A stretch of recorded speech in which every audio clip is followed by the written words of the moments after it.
Продолжуваат разговорите на партиите од парламентарното мнозинство за составот на новата влада. Лидерот на СДСМ и мандатар Зоран Заев вели дека консултациите се во полнек. Се пеглаат одредени разлики во однос на распределбата на ресорите и персоналните решенија. А синоќа од Брисел истакна дека очекува веќе наредната недела Македонија да има нова влада. Можам да кажам дека со другите партии сме многу поблиску и во делот на она што значи распределба на ресори и во делот на аспектот на потребата на изнаоѓање на квалитетни кадри.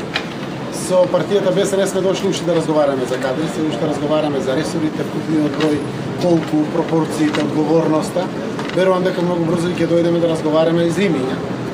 Моја аспирација е, а генерално и сите лидери барем заклучивме да се обидеме до крајот на неделата да оставиме предлог на македонскиот парламент. Заев истакнува дека со останатите партнери речиси се договорено освен со движењето БЕСА. Оттаму велат дека чекаат одговор од СДСМ за тоа дали се прифатливи принципите кои тие писмено ги доставиле. Прво Заев нека одговори дали ги прифаќа принципите, па потоа ќе разговараме за ресори, тврдат од БЕСА. И од Алијансата за албанците велат дека нема ништо конечно договорено. Досега само председателот на ДУИ Али Ахмети даде поконкретни одговори. Тој посредбите со раководството во неговата партија рече дека имаат председател на собранието и дека ќе бидат предводени ресорите кои досега ги предводеше ДУИ.